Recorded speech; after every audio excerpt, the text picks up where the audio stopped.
Tonight, black ice nightmare, a driver's miraculous escape from a 12-vehicle crash on the Western Freeway, the warning to motorists with more icy conditions on the way. A factory inferno in Hallam, a school uniform business left in tatters as police probe the suspicious blaze. Erin Patterson's monster mushroom murder trial, why it's set to enter a 10th week with the start of jury deliberations still days away. Daddy Trump, the NATO chief, defends his bizarre new nickname for the US president. We're live to The Hague. Final drills as we go inside the state's new maximum security prison, soon to be home to Victoria's notorious killers and rapists. And a big night for the Matildas. New coach Joe Montemuro prepares to make his debut. And the rain has cleared in Melbourne, but frost is on its way. Your weather report is coming up soon.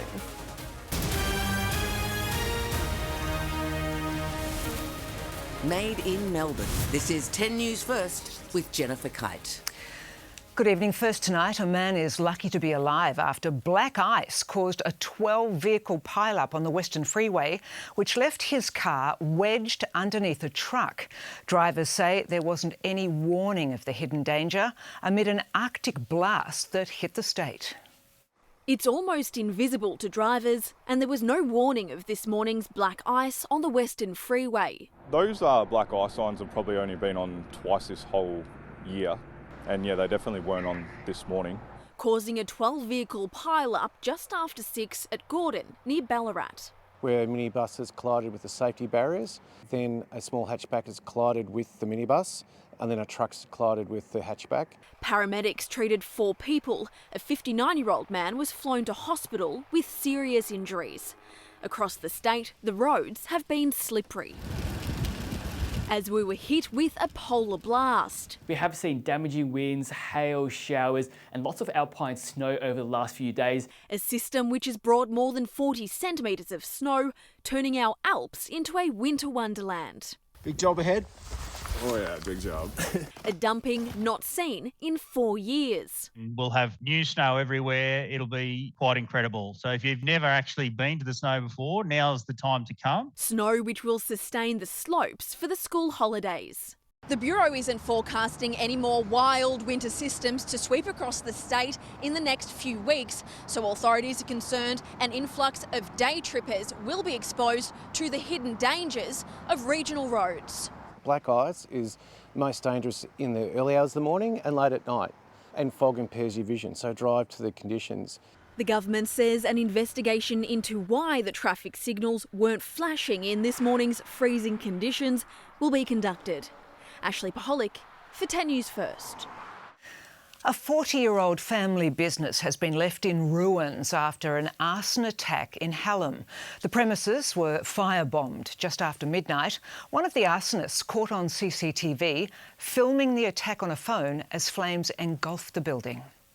A factory inferno sending flames high into the night sky.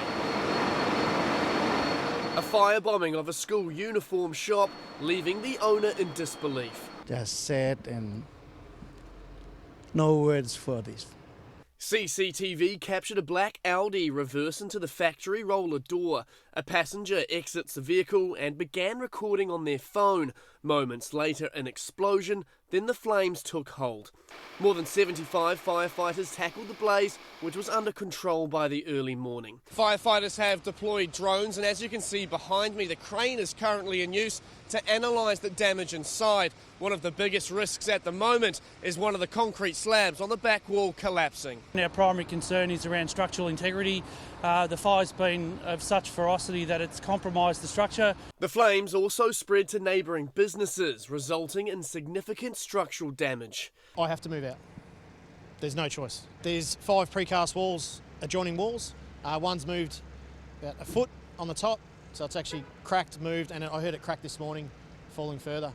It's the third time in 12 months a business on the block has been targeted in either a ram raid or a firebombing. It's a joke, absolute joke. We've fully fenced and gated the community.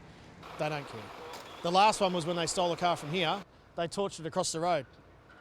They just drive in, do what they want. They got no regards. In Campbellfield, another factory was engulfed in flames just after 5 a.m. Firefighters contained the blaze, but it's being treated as suspicious. It's not known if the two are linked. Be a working person, not a scumbag. It's just scum. That's all it is. Jack Perry for 10 News First. Erin Patterson's triple murder trial will extend into a 10th week, with the jury not expected to be sent out for days. Abby Dinham joins us live from the Supreme Court in Morwell. Abby, when will the jury retire to deliberate? Jen, it looks like Monday will be the day that the jury will be sequestered to start deliberating on whether Erin Patterson is guilty of murder or, as she's maintained throughout this trial, the deaths of 3 of her in-laws and the poisoning of a 4th was a tragic accident. Justice Christopher Beale finished off his 3rd day of directions to the jury today, indicating he will continue tomorrow and Monday morning, after which a ballot will take place to select 12 of the remaining 14 jurors who will decide. He said to them, it will be up to you and you alone to come to a unanimous decision on whether the prosecution has proven beyond reasonable doubt that the mother of 2 is criminally responsible for fatally poisoning her in-laws with that beef Wellington dish she served them in July 2023. Now, how long the jury will take to deliberate is anyone's guess, but given the amount of unprecedented global attention on this case, you can guarantee there will be many people watching and waiting for that verdict to be handed down. Jen? Indeed. OK, thank you, Abby. The US president has been nicknamed Daddy Trump as the NATO summit comes to an end. Donald Trump was showered with the strange praise by the NATO chief following his outburst yesterday over the conflict between Israel and Iran. But in a win for the US leader, European leaders have agreed to a historic rise in defence spending. There is no denying this summit was tailored to Donald Trump, and he got what he wanted. Demands for a sharp rise in defence spending have been met, with allies agreeing to increase it from 2% of GDP to 5% by 2035. A monumental win for the United States because we were carrying much more than our fair share. NATO is, after all, a somewhat dysfunctional family, and the US president was given a new nickname here as he defended using the F-bomb to describe the conflict between Israel and Iran. They've had a big fight, like 2 kids in a schoolyard. You know, they fight like hell.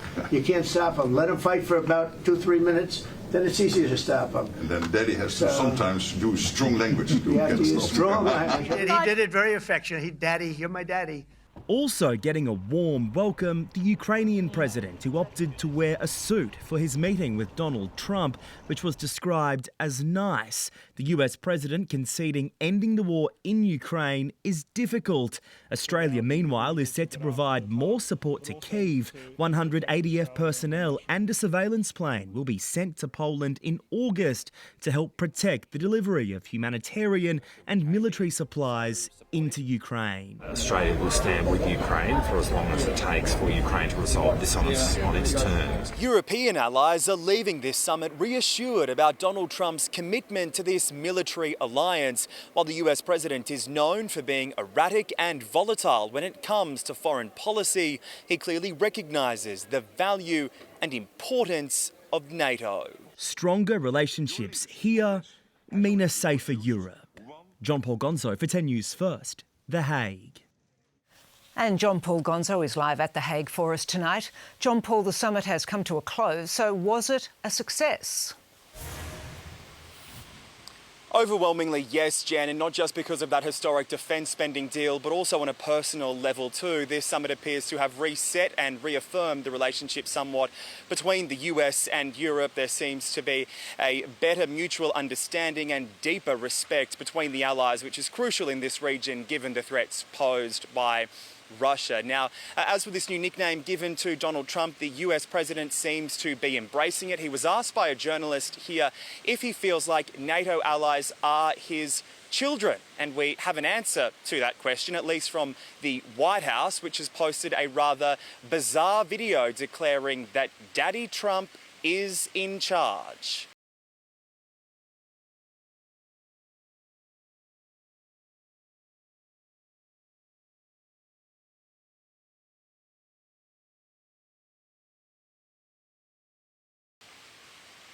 So I don't think anyone here really expected that Daddy Trump would be the headline to come out of this summit, but here we are. I think embarrassment aside, European leaders are just relieved that everything here went smoothly and they weren't on the receiving end of one of Donald Trump's outbursts. Jen? OK, thank you, John Paul. The family of a missing Geelong man has made an appeal for public assistance to find him. 38-year-old Adam was last seen walking along Bellarine Street about 12:30 on April 27 after checking himself out of Geelong University Hospital. His disappearance is considered out of character to those who know him. We just want him home safe. At the end of the day, it doesn't matter any circumstances on what. You know, we just want him home. He hasn't accessed his bank accounts, used his phone in any way, and he hasn't made any contact with family, which is extremely out of character for him. Water police searched the Barwon River near where he was last seen earlier this week. The heartbroken mother of murdered teenager Casius Turvey has given emotional evidence to a Perth court, describing how she endures the pain of his senseless death every day. 3 men were found guilty of killing the 15-year-old and are now awaiting sentence. Enduring the trauma of a mother's grief, Michelle Turvey today stood before the men who murdered her son. My son was a respectful, bright, loving and compassionate individual whose life was tragically cut short by a vigilante group of adults who took the law into their own hands. Casius was just 15 when a group he had nothing to do with went out hunting teenagers, convinced they were responsible for smashing their car windows. Casius was chased down and bashed with a metal pole so hard his ear was split in two. He died 10 days later. Casius was only a baby, a gentle giant who will be forever 15. After a 12-week trial, Jack Brearley and Brodie Palmer were found guilty of murder. A third man, Mitchell Forth, convicted of manslaughter. Starting a 2-day sentencing, Casius Turvey's mum gave a harrowing victim impact statement. There are no words that can fully capture the devastation of losing someone you love to violence. Casius was not just part of my life, he was my future, my family and my home. The day he was taken from us is the day my world shattered. As Michelle stood in court and bravely spoke through tears, the men convicted of murdering her son sat stone cold, showing no remorse. She says they've never said sorry for taking her son's life. Now Michelle says she lives with an ache that time cannot heal. Sentencing is expected to be handed down tomorrow. Claire Grantham for 10 News First. A breakaway group of Liberals has taken the party to the Victorian Supreme Court in an attempt to block a $1.5 million loan to embattled former leader John Pesutto. Jessica Maggio joins us live. Jess, what happened in court? Well, Jen, not a lot, and that's largely because, as Justice Michael McDonald put it, the presentation to court was inadequate at best. Now, of course, the former opposition leader John Pesutto cleared his $2.3 million defamation debt owed to MP Moira Deeming early this morning. It comes after the Liberal Party Administrative Committee voted in favour of loaning John Pesutto a $1.55 million loan to clear his name and essentially avoid him having to face bankruptcy by the due date tomorrow. Of course, Pesutto paid the rest from his own fundraising efforts. That was just last week. Today, the injunction was presented to have that loan basically void and invalid to the Supreme Court. The challenge to the payment was made by plaintiff Colleen Harkin, a member of the Administrative Council and staunch supporter of Moira Deeming. But Justice Michael McDonald practically dismissed the hearing today, saying it consisted of a remarkable oversight, which was that not all 19 members of the council were served and given permission to seek legal representation. Now, the case has been adjourned until next Thursday, July 4th. This loan was meant to draw a line in the sand for the Liberal Party, but Jen, all it seems to have done is create yet another headache for the coalition. OK, thank you, Jess. Some of Victoria's most dangerous criminals will be moved to the state's newest maximum security prison from next week. The Western Plains Correctional Centre has sat dormant for 2 years after being plagued by safety failures. But it's now being billed as the most secure facility in the country. Western Plains Correctional Centre ready to take the most dangerous of inmates. After sitting empty for 2.5 years.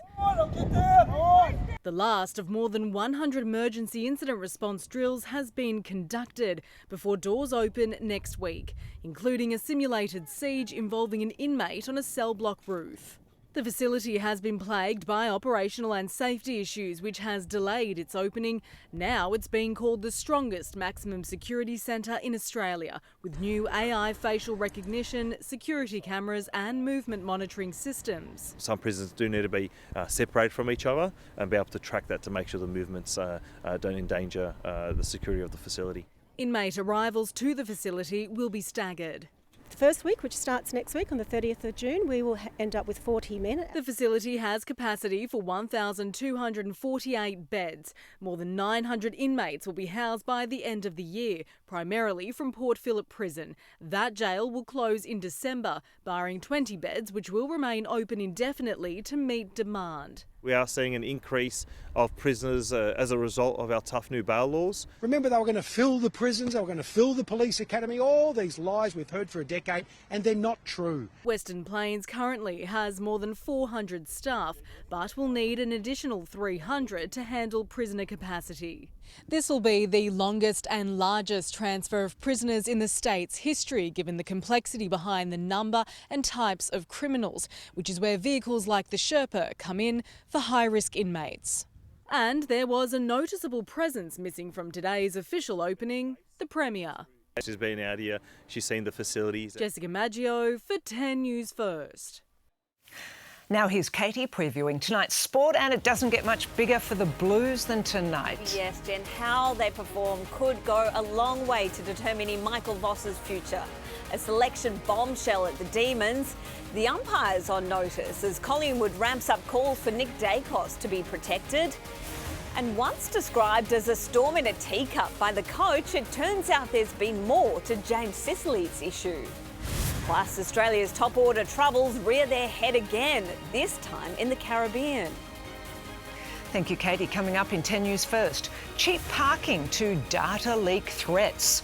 A student arrested for allegedly hacking her university's computer system. And thanking a hero following a heart-stopping moment at a Geelong Bowls club. Melbourne's wild weather is behind us. I'll have your Friday forecast after the break.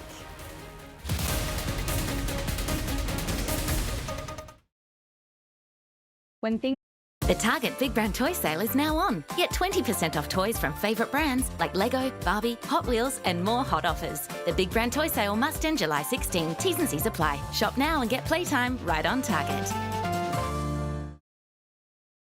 Rough cold, bro. Try Vicks Vapor Drops Extra Strong.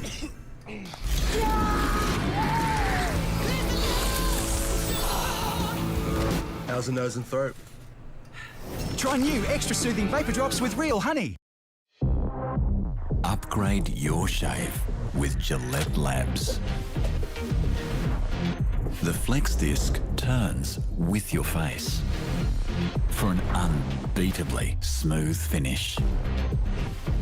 Gillette Labs, unbeatably smooth.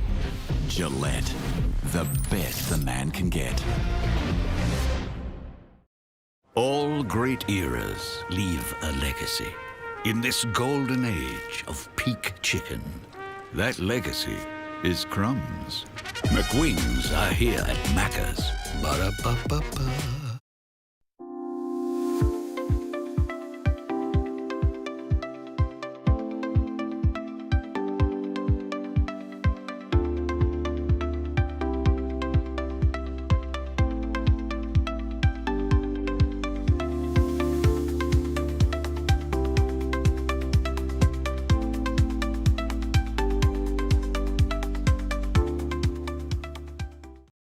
Harvey Norman half-yearly clearance ends Monday. Amazing value. Sleepmaker Smart Rest Deluxe Queen Mattress just $9.99, or the Celia Clay Mashbury Foam Queen Mattress only $14.99. Plus bonus standard local delivery on selected bedding purchases. Best prices guaranteed. Ends Monday at Harvey Norman. Things go wrong, like when you've been injured in a road accident, do you know what to do? Get Carbone on the phone. Get Carbone on the phone. Get Carbone on the phone. We don't settle for less, neither should you. G'day, it's James Padley in the Carbone Lawyers Traffic Chopper, and it's a rough trot through Burwood this afternoon. There's been a crash on Huntingdale Road. It's currently blocked northbound at Highbury Road with police on scene directing traffic. Commuters are currently sharing a southbound lane. No towies on scene for this one as of yet, so it's going to be a while before it clears away. Warrigal Road, and Stevenson's Road nearby are also a little heavier than usual due to detourers. I'm James Padley in the Carbone Lawyers Traffic Chopper. Back again shortly with another update. Welcome back. Australian families are on their way home as the second government-assisted flight leaves from Tel Aviv. Defence personnel were on board the flight from Israel with 29 Australians and their family members. More than 300 Aussies have registered with consular staff, with the government continuing to help people leave. Airspace has reopened over the country, with limited commercial flights now also available. A former university student from Western Sydney is tonight behind bars, charged with hacking into her school's computer systems and stealing sensitive information. It's alleged the cyber breaches started as a way to get cheap campus parking, but it escalated into something much more sinister. Walked from her Western Sydney home, Birdie Kingston is placed under arrest. Police concede the 27-year-old is a computer whiz, but claim her skill was being used to commit crimes. When you look at all of these offences, it's very apparent that the person behind them has a very high level of technical skill and capability. During the raid, police seized computers and mobiles before charging Kingston with 20 offences, including demand money with menaces, fraud, and the unauthorised access and modification of restricted data. Police allege she was behind a series of cyber attacks on Western Sydney University, starting 4 years ago when she was a student. They say initially it was to score discounted parking on campus, but it escalated to disrupting exams and changing grades from a fail to a pass, then eventually stealing and threatening to sell other students' personal information. A cryptocurrency demand worth $40,000 was posted on a darknet forum in November last year. The university didn't pay the ransom, and there's no evidence at this point in time that data was ever published. Police say they raided Kingston's student accommodation on campus in September 2023, but she wasn't arrested at the time. After spending one night in the cells here at St Mary's Police Station, Kingston was unable to secure a first appearance in court today, meaning she'll spend a second night in custody before she can apply for bail. Some of the charges carry maximum penalties of up to 10 years imprisonment. Paris Martin for 10 News First. Time now for a check of the weather. Steph Baumgartel joins us in the studio. Steph, what's the forecast? Well, Jen, the rain and the wind has settled, bringing us cold and cloudy conditions instead. Today, the city low was 6 degrees and it reached a top of 13 this afternoon, so milder than yesterday, but the cooler mornings are here to stay. In Melbourne's outer suburbs, overnight lows were up to 4 degrees below average for June. Ballarat was sub-zero and Coldstream 2 degrees. Moorabbin recorded an early low of 3 degrees and it was 4 in Frankston this morning. On our synoptic chart, we can see a high pressure system is responsible for our cold mornings. It's also weakened the cold front that lashed the state yesterday, with these weather conditions moving across New South Wales today. Around the country tomorrow, it'll be 21 in Brisbane, 17 and rainy in Sydney, a top of 14 degrees in Hobart, 21 for Perth, and in Melbourne, 6 before 14 degrees, so almost a rinse and repeat of today's conditions. Jen, I'll have more on Melbourne's forecast, including the 7-day forecast closer to 6. OK, look forward to it. Thank you, Steph.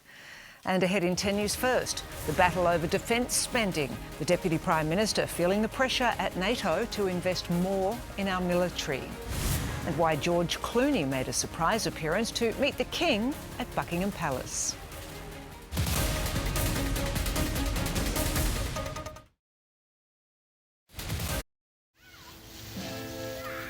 With stays, You can save over $150 when you stay a week or more.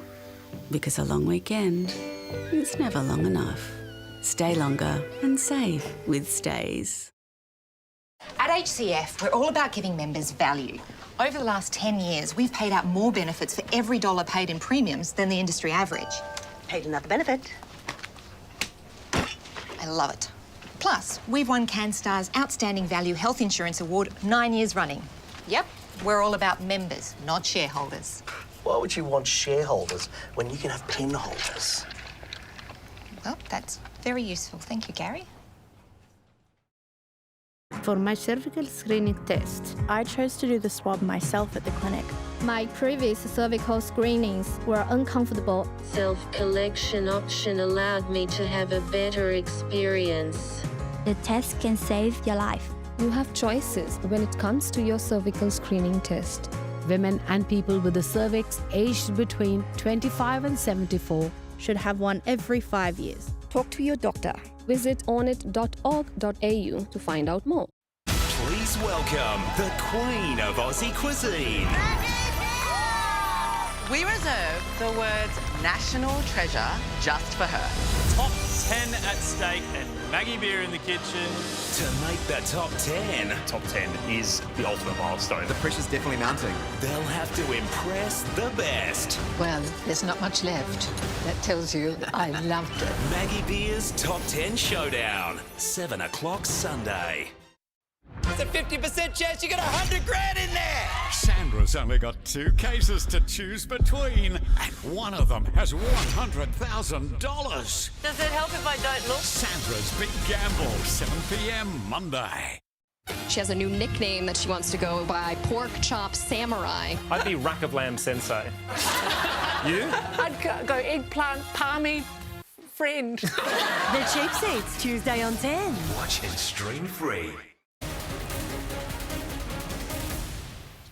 You're watching 10 News First Melbourne. The federal government is tonight standing firm on its military funding target, despite pressure on the Deputy Prime Minister to boost spending after meeting world leaders on the sidelines of the NATO conference.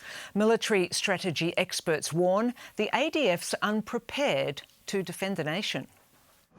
Air Force aerobatics, it's enough to make your stomach churn, but as our RAAF roulettes show their skills in the air, a commitment by NATO leaders to boost annual defence spending to 5% of GDP has sent those on the ground into a spin. It definitely increases pressure on Richard Marles and Anthony Albanese to increase Australia's defence spending. Australia currently invests about 2% of GDP into defence each year, and that figure will increase by the early 2030s. We've gone through our own process of assessing our strategic landscape and the kind of defence force we need to build in order to meet those threats. Crucial programs that are central to our sovereignty are not being funded by this government. Many experts agree. What we have, despite spending $55 billion a year, is basically a peacetime force which is no bigger than it was 30 years ago. There are things that we should be spending money on right now, like drones, missiles, air defence and so forth. An increase to 5% of GDP would add more than $80 billion to the annual defence bill. Will we pay for it through cuts in spending on programs like health and aged care and the NDIS, or through increased taxes? No matter how much Australia spends on defence, the experts say the federal government needs to show our allies and adversaries we're ready for a fight if necessary. And tonight there's a warning, we're not prepared. We would run out of combat pilots in a matter of days. Lucy Gray for 10 News First. King Charles has hosted a star-studded event ahead of his King's Trust Awards, including Hollywood heavyweight George Clooney. Clooney was in attendance at the reception at Buckingham Palace as his wife Amal's +1, who has been an ambassador for the Trust since 2019. All the winners were at the reception ahead of the official awards ceremony later this week. The monarch also rubbed shoulders with other celebrities, including Rosie Huntington-Whiteley and Joseph Fiennes. And still to come, hero bystander to the rescue. A stranger's life-saving act caught on camera at Geelong Bowls Club. And the dramatic operation to rescue a trapped whale off the Queensland coast.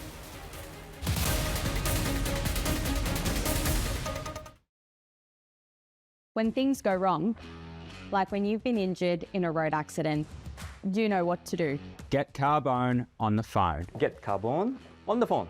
Get Carbone on the phone. We don't settle for less, neither should you. G'day again, James Padley and the Carbone Lawyers traffic chopper, and the ring road was moving pretty well Greensboro bound for most of the afternoon. We have got a fresh breakdown though just before the Hume Freeway. It's currently taking out a middle lane. Delays already all the way back to the Tulla Freeway. There's no crews on scene yet, so a lot of cars on the approach have no idea what's going on. It's going to be a little while before Vic Roads get things set up, and a towey, almost forgot the word for it there, a towey rocks up to get things moving again. I'm James Padley and the Carbone Lawyers traffic chopper. Have a great night. Jen? Thank you, James. Well, after collapsing and suffering a heart attack in front of his teammates, an 80-year-old lawn bowls fanatic has been reunited with those who saved his life. The grandfather is now back playing the game he loves and hopes his survival story will encourage sporting clubs around the country to invest in defibrillators and CPR training. It was an ordinary Friday at lawn bowls for 80-year-old George Lucas when things took a turn. I'm playing at a final, you know, and I've run on adrenaline a bit. I reckon just having an adrenaline rush. Then that last end, I just sort of put it down, had no inkling, and I just don't remember anything after that. George had suffered a heart attack. He just hit the deck and everyone started screaming and crying. Looked across and he just dropped and I just ran across to him as we all did. His club mates kicked into action. First thing I thought is he dropped dead, so I grabbed the defib and run out onto the green. They took turns applying CPR and following the instructions of the defibrillator. Tear open electrodes packet located in device cover. Emergency services arrived soon after to stabilise George. Now, 6 months on, he has been reunited with those who saved his life. Who was the bugger sticking the needles in? George is back on the greens doing what he loves. He hopes by sharing his story, other clubs around the country ensure they have access to a defibrillator and know how to use it. Have people there to have a fair idea how to do CPR and also how to work defib machines, because that's what really got me back. Jack Perry. Oh, Michael, I like them. Might buy them off you, mate. Have a look at that. Oh, gentlemen. Winner. For 10 News First. Wonderful.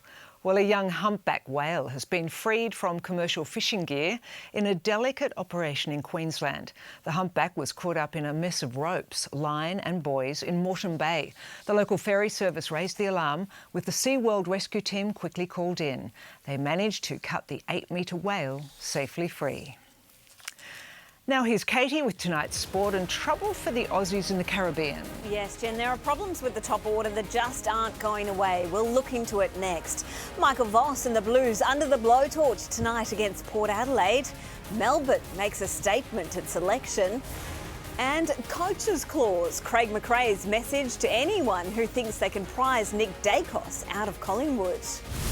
Plus, hugs all round as Matt Rowell extends with the Suns and Dimmer takes a cheeky shot at the AFL.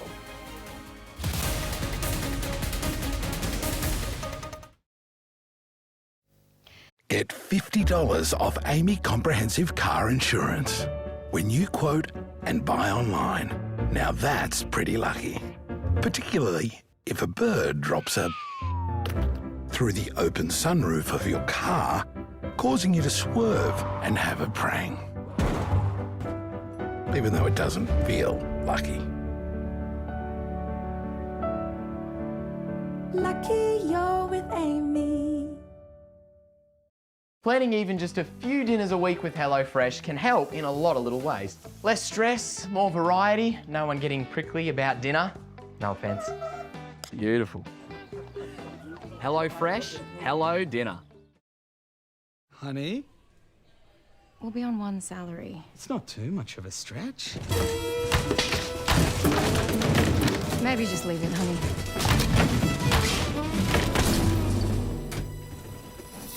It's all right. You've got this. Let's get this cot home. We probably don't need all these baby clothes. If you need help wrangling your money, we're right there with you. NAB, more than money. There's a moment when a young girl turns into a woman. It's complicated and not just pretty. Our goal was to be a good wife and mother. What more is there? I'm not sure you understand. Some people want more. Do I sense rebellion in our midst? Let me be my own person. This is how it starts. I'm building their future. Nothing can go wrong. Not now. The Gilded Age. New season. Now streaming on Paramount+. They want very different things. Got to be open plan living. I prefer sectioned off areas. I wonder who'll get their way. It's got to be modern. Doesn't really have to be that modern. Well, this is my turn. Oh. Brand new House Hunters, 7:30 Friday. Good evening. No coach in the AFL is under more pressure than Michael Voss. And tonight against Port Adelaide, he'll desperately want his captain in the trenches with him. A short time ago, Max Burford went inside the Carlton camp to find out if Patrick Cripps will play. Well, good evening from the penthouse of the Blues Hotel. They look after us here. Aaron Hamill, the big question, first of all, are we getting a skipper this evening? Is Patrick Cripps going to play? Yeah, look, there's certainly there's no doubt with that. He's been fine. It'll take a fair bit to keep the skipper down, but he's fine. The sickness that kept him out of training yesterday, gone, nothing to worry about, especially on a cold night? Oh, it's more prevention than anything. He certainly wasn't on his deathbed. We just felt that it was the best thing to do 24 hours out from a game. Okay, tell us about Vossi. How's he handling this week? The immense pressure, I suppose, that comes with being a Carlton coach when it's not going that well. Yeah, I think Vossi, if you know anyone that's come across Michael knows that I think the pressure gets to you if you're not controlling the message within. He certainly hasn't taken too much notice, hasn't brought it to any attention. What really matters now is action, and the boys are really keen to get into it. Right, the key to beating Port Adelaide tonight. How do you do it on Thursday night footy? Yeah, look, they've got some really class players all over the ground, let alone the midfield. You know, the midfield battle and the territory, and they're quite an uncontested team, and look to use the corridor and get the ball going quick. So clearly our entries are going to play a massive part in terms of stifling their rebound, but where most games are won and lost are in the middle, so we look forward to that battle. Aaron, we appreciate your time. Good luck tonight. Pleasure, thank you. It's not a top four game, but it feels like the pressure's just the same. Port Adelaide, Carlton tonight, Adelaide Oval. Craig McRae has taken his trouble with taggers straight to AFL House. And the Collingwood coach liked what he heard in response to his concerns about how Nick Dacos is being treated. While at the Demons, there's been a selection stunner. Jake Lever has been dropped. Craig McRae heard the story about Nick Dacos not ruling out playing for Tasmania, and he took it about this seriously. I heard this. If Nick goes to Tassie, I'm going with him. It's a double deal. The Pies coach is dead serious about protecting his young superstar and has taken it up with the AFL and umpires. Without oversharing, I think there's a level of eyes on him. And I was pleased to hear that. There's 4 umpires. They're looking for things. The club says it might be ultra-conservative, but they're keeping Braden Maynard sidelined for at least another week. Charlie Dean replaces Billy Frampton, who misses 4 to 5 with calf, and 19-year-old forward Charlie West will debut against West Coast, and here's what to expect. His contested marking is his biggest strength. He's got sticky fingers. A selection surprise at the D's. Gun defender Jake Lever has been dropped for the trip to the Gold Coast. Melbourne's coming off the bye, having kicked 26 goals, 46 over the last 3 games. This is how the coach plans to fix it. It's one of those things, the more you talk about goal kicking, the worse you get. The only thing that I really care about in terms of our goal kicking is, are we doing the work and are we sticking to process? The Suns beat the D's by 10 goals at the G in round 3. Matt Rowell and Noah Anderson combined for 71 touches. Expect Ed Langdon to get another job. There's no doubt we're going to have to put some time into how we nullify some of their strengths. Adrian Franklin for 10 News First. Hawthorn is hoping minor surgery over the break will free up captain James Sicily. Sam Mitchell says he's been dealing with a nervy hip thing. And yes, that is a direct quote from the coach. Hawthorn beat North Melbourne by 20 goals last time they played, but it's Mitchell versus Clarkson, so no quarter is given. In my briefing, they just said, are you going to give away anything? And I said, no, not today. So you can ask me as many questions as you like about selection, but you won't get anything out of me, other than very exciting to get Mitch Lewis back playing some footy in the VFL. One of the stars in doubt is captain James Sicily, who's had surgery over the break. He's obviously been dealing with the nervy hip thing, which we've sort of got a bit more of a head around. So we had a minor procedure which has sorted out big portion of it. Will he get up for this week? Training will tell us a bit more about that. Jack Darling is another waiting for medical clearance to see if he's recovered in time from this nasty injury a week ago. He'll be a test. We'll select him tonight to play and hope that he gets up, but that decision might be made, an hour before the game. The Roos have gone from easy beats to competitive beasts in a 2-month span. Clarkson keen to turn the tables on his old mob, the Hawks. We're really keen, just like we were last week against Carlton, to see how far we've progressed since that time, and particularly the last 8 weeks. We know that we had to do a lot of work on stiffening up our defence. Rob Waters for 10 News First. After being fined $2,000 for flipping the bird, Damien Hardwick couldn't resist a not-so-subtle dig at the AFL when announcing Matt Rowe's new deal with the Gold Coast. It's a 2-year deal. The AFL and humour, I'm not sure they could be used in the same sentence, but the reality is I've got to understand that I'm always on camera, the Truman Show type mentality. I've got to be better. Rowe's signature a coup for the club, keeping him on the coast despite Victorian interest. Australia's bowlers have yet again had to save face after another dismal batting display on the opening day of the first test against the West Indies. 14 wickets fell on day one after the Aussies won the toss and opted to bat. A new look, but a familiar tale of woe for Australia's top order. This time, and Shamar Joseph has green. Not in there. Shea Hope, he wants it. Should be taken, it's taken. Constas, Green and Inglis all in the sheds by over 16 with the score on just 22. It was left to the old guard of Khawaja and Head to steady. Another 4. So he's really finding his range now, Usman Khawaja. That away. That's typical of Travis Head. Head got a life on 53 when the third umpire controversially deemed his edge hadn't carried to keep a hope. It cost the Windies just half a dozen. Head the 7th wicket to fall with the score on just 142. Only a trademark Cummins cameo saved the Aussies from a sub-150 score. What a shot.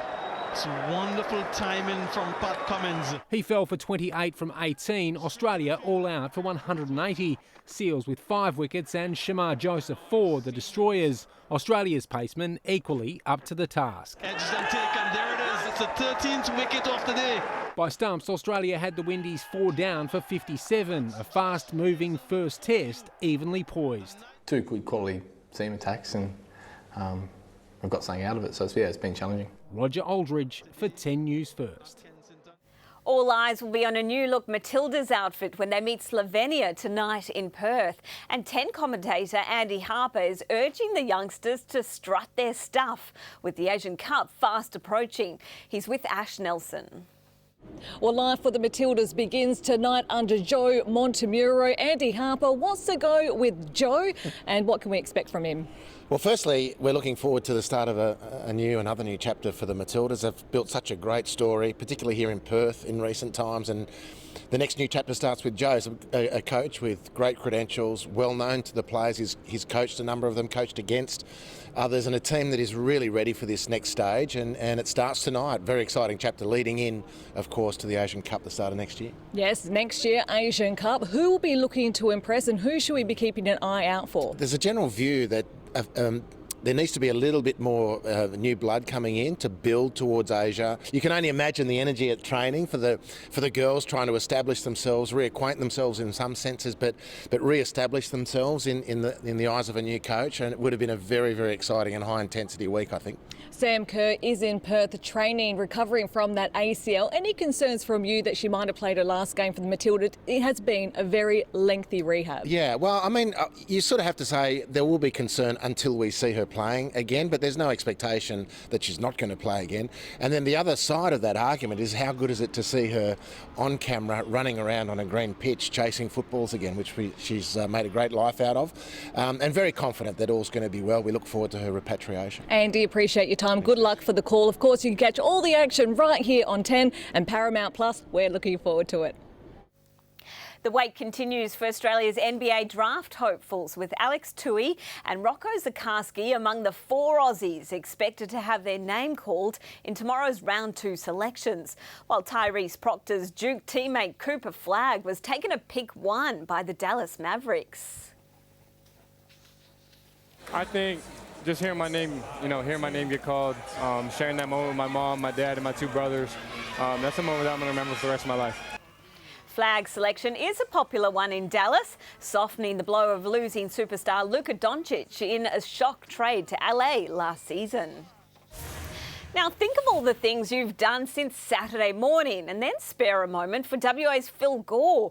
He started running a 6.7 kilometre loop on the hour every hour in a backyard ultra marathon in Queensland and kept going until early this morning when he was the last man standing. He ran 119 loops or 798 kilometres and a new world record.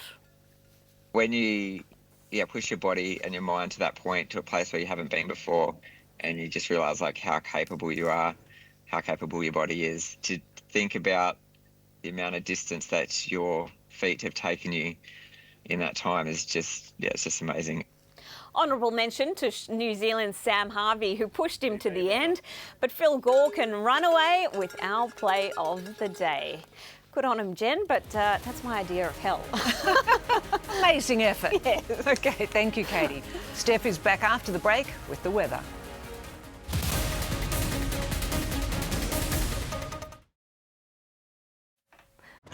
That's all the balloons we have.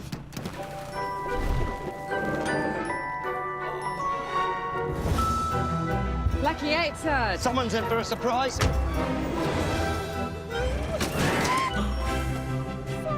Chief, the pen is mightier than the sword. Well, your party plans may be up in the air, but at least your insurance is sorted. It's good you're with Budget Direct. Insurance solved with Budget Direct. At HCF, Extras members get 100% back on annual checkups at over 11,000 dentists in our network. That's something to smile about. You're so childish, Gary. So immature. Say hello to the Ninja Slushie, the easy, convenient way to make frozen drinks at home. No ice means no watered-down drinks. No blending means smooth, perfect texture. Just pour, slush and enjoy. You can make it with the Ninja Slushie.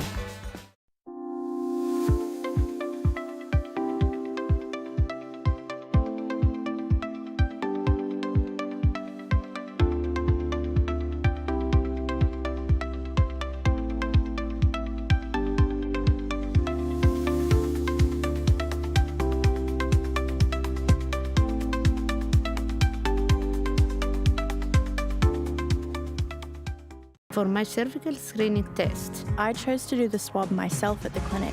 My previous cervical screenings were uncomfortable. Self-collection option allowed me to have a better experience. The test can save your life. You have choices when it comes to your cervical screening test. Women and people with the cervix aged between 25 and 74 should have one every 5 years. Talk to your doctor. Visit onit.org.au to find out more. Welcome back. After some drizzle early this morning, it cleared to a cloudy, cool day in Melbourne. The city low was 6 degrees and it reached a top temperature of 13 degrees this afternoon. Overnight lows were much cooler in the outer suburbs. It was sub-0 at sunrise in Ballarat, just 2 degrees in Coldstream and 3 in Moorabbin.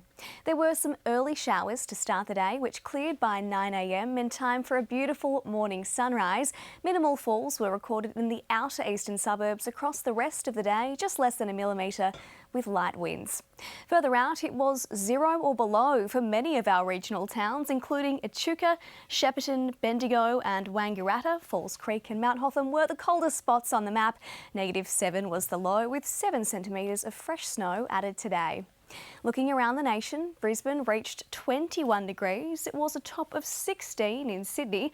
Rain for Adelaide and 14 was the high. Morning frost awoke residents in Canberra. Hobart was 5 before 13 degrees and Darwin 32. On our satellite image, clouds skimming over coastal New South Wales is clearing as a low moves offshore. Light cloud over southern Victoria, South Australia and Tasmania is bringing the odd patch of drizzle. Looking to our synoptic chart tomorrow, a high will cause brisk winds to ease and most showers and snowfall to clear in Tassie, here in Victoria and also in New South Wales. Around the nation tomorrow, it'll be cold in the morning for Hobart with 4 degrees before 14, a top of 15 degrees in Adelaide, Sydney 17 degrees and Brisbane will reach 21. Friday in Darwin looks hot and 31 and the sun will be out in Perth. Back home, icy starts are forecast for Shepparton and Wodonga, as well as our high country of course. Top temperatures are between 13 and 15 degrees. Closer to the city, it'll be cloudy but clear of rain. Morning lows are mostly about 5 degrees, warming to a top of 14 or 15 in the afternoon. Yarra Glen bucks the trend with a low of 2 degrees in the morning. Variable winds are forecast for Port Phillip Bay. Seas are calm and below a metre. Now for Friday in Melbourne, it'll dip to 7 degrees tonight with the sun appearing behind the clouds in the afternoon, warming us to 14 degrees. Now for your weekend forecast, you'll be able to enjoy the outdoors with a partly cloudy Saturday, a touch of rain on Sunday and 15 degrees. Monday in the city will be cool and clear too with a top of 13 again. Rain returns to the forecast from Tuesday next week. So Jen, there's just enough sunshine on the forecast to get us through the winter chill. A little break from the cold. OK, thank you, Steph. And that's 10 News First for this Thursday.